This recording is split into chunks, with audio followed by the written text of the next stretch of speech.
Hey everyone, Ricky Field Farm, day 75 of our 100-day homestead challenge. We have made it 3/4 of the way, and we did get a couple questions, so we're going to answer those. Just going to get the greenhouse open real quick. It's supposed to be up in the 80s today, and going to be a hot one, so I want to make sure nothing in the greenhouse burns. Still a little cool this morning, but it's going to heat up quick.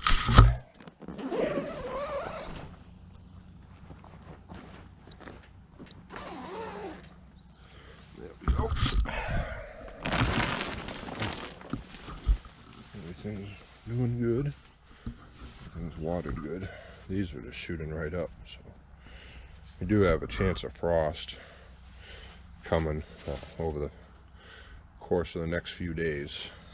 It'll be 80 today, but the nights still get cool, so we will definitely be holding off planting until that passes, but that should be the last cold snap, I hope, and then we'll get these plants in, get our garden going finally.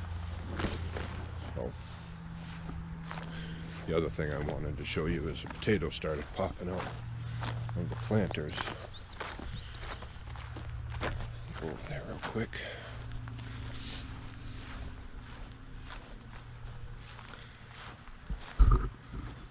See if I can find them.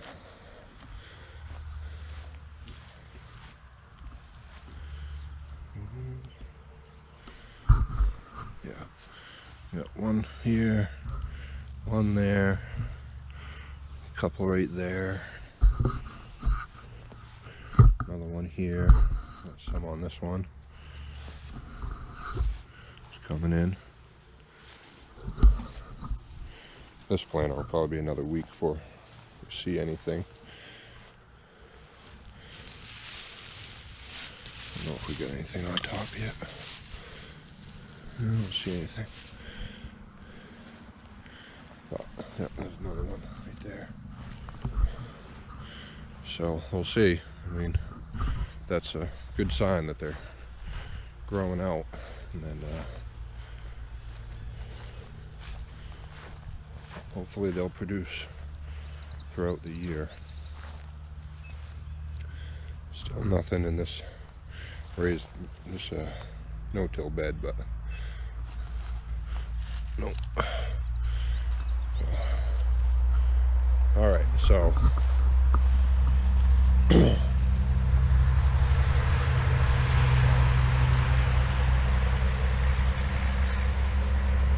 carrots are like really starting to take off too.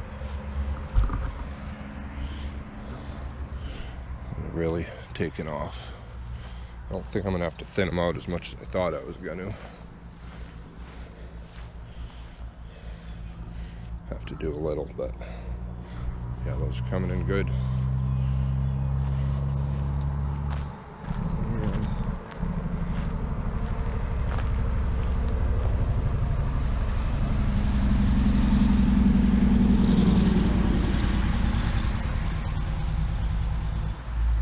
Taking a look, see if any of the sunflowers have started popping up yet.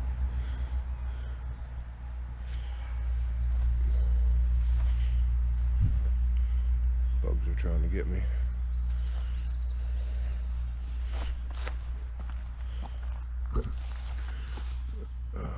We got a couple coming up, so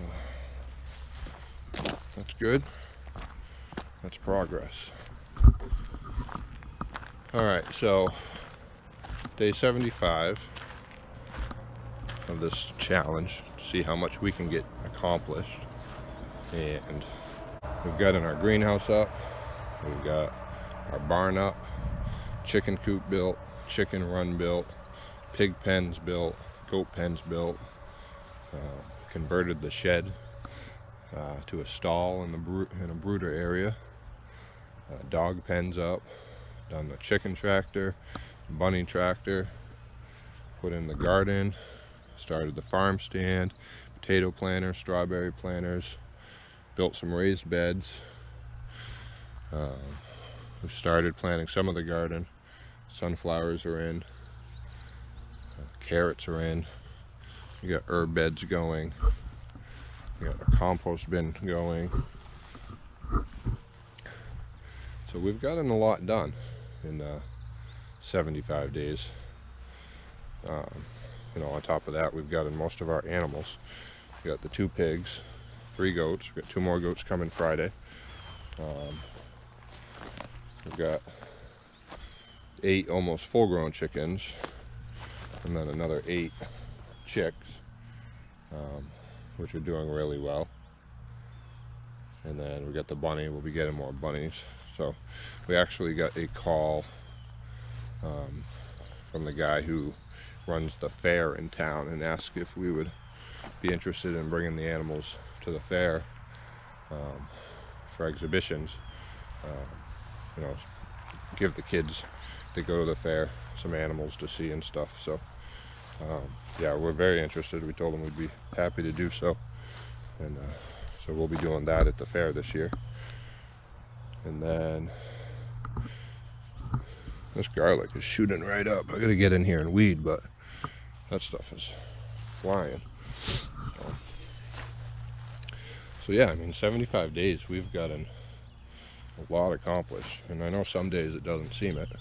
Some days we're doing little projects, other days we're doing big projects, but we built a farm pretty much in 75 days, so that's pretty impressive. If you know, you think you can't do it, I guess, you know, we're kind of proof that you can be done. It takes some time, it takes some patience, it takes some money,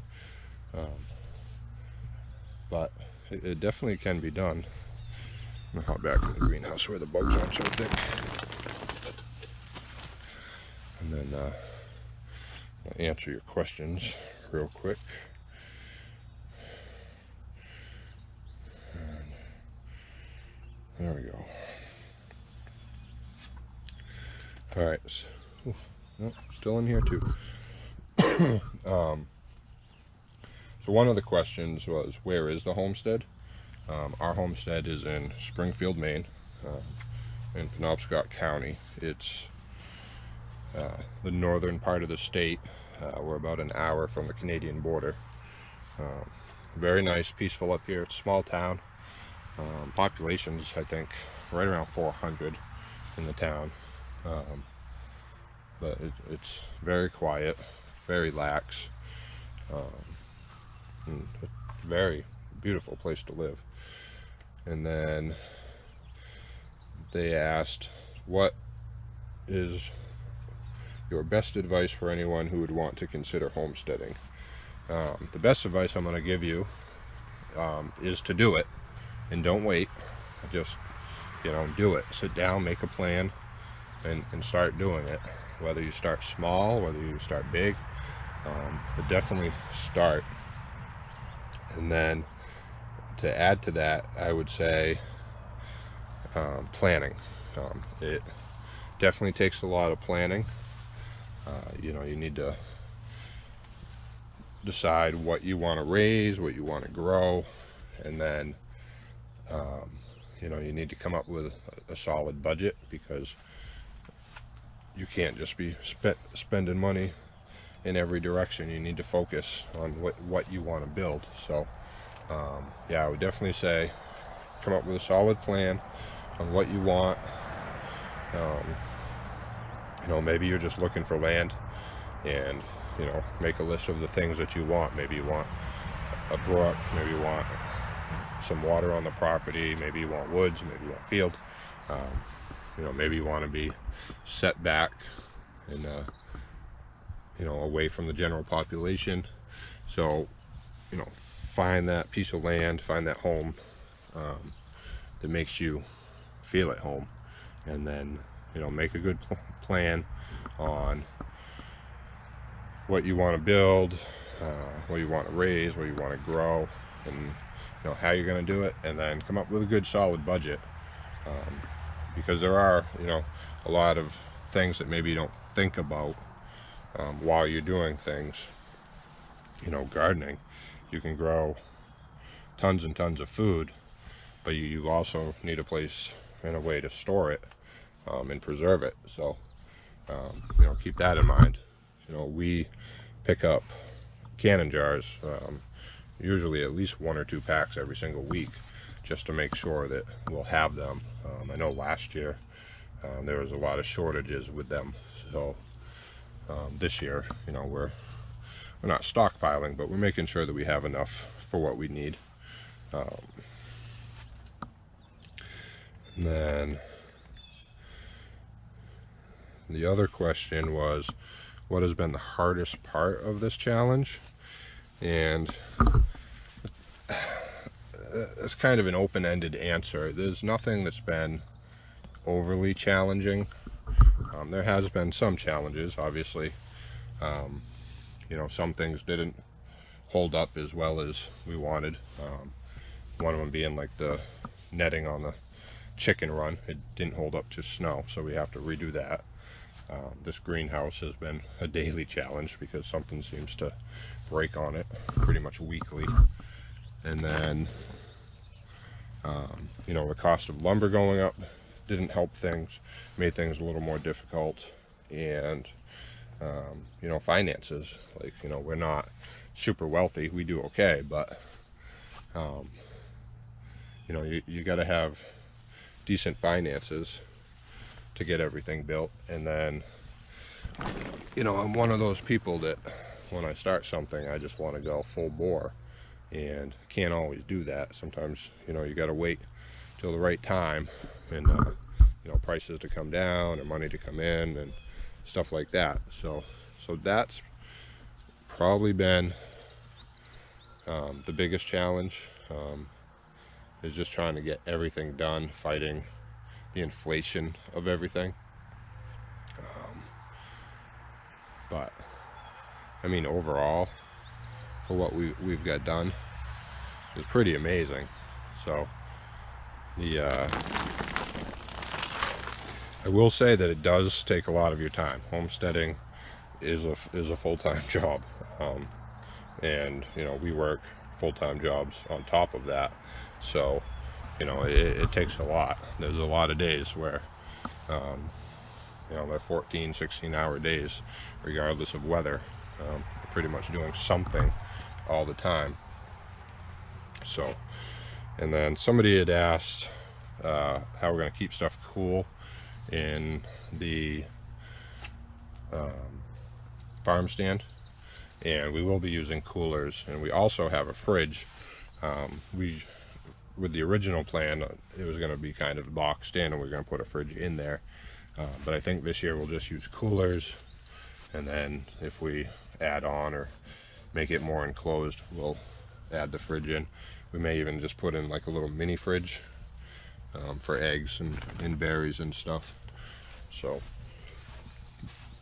and I think that was all the questions, and I hope that I answered them for you. Yep. So yeah, definitely, if you want to do a homestead, the best advice I can give you is to make a solid plan.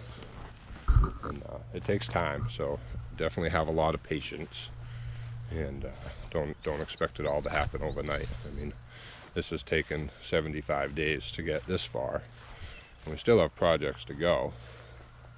And we've had our faces of challenges. The strawberry planters didn't work like I was hoping they would, but I think I made the holes too big in the pipe, and a couple of the strawberry plants have died. And I haven't gone forward and putting more in, only because it doesn't seem like it's going to work. So I think we'll end up growing strawberries differently. Next year I'll probably try to rebuild them, use smaller holes, maybe put more holes in the water. As far as the gardening goes, like, that's been the biggest challenge, with those dying. The garden's taken a lot of work, but we knew that was going to be the case because of the soil, and every year it'll get better and better. So You know, the pond not being done yet. That was a big challenge, because I mean, I hand dug that to where it is now, and we were hoping to have it water in it at this point, but we don't. So hopefully he will come soon. I did talk to him the other night, and he was just trying to get his corn in, and then he should be coming. So hello pigs, hello pigs. So but I mean, we've built all this in 75 days, and you know, it's kind of crazy how much we've done. Kind of, like I said, I've said it before, it kind of just takes you back to, you know, this was nothing but a big field, you know, 4 months ago, and you know, now it's all this. So it is pretty crazy, but all right, so that is day 75 of our 100-day homestead challenge. It's kind of a recap of what we did, answered your questions. If you guys have more questions, feel free to leave them in the comments, and we try to reply to every one of them, and we'll answer anything best we can. And I hope this has answered the questions that you had, and thank you guys for watching, and we'll see you tomorrow on day 76. Have a good day.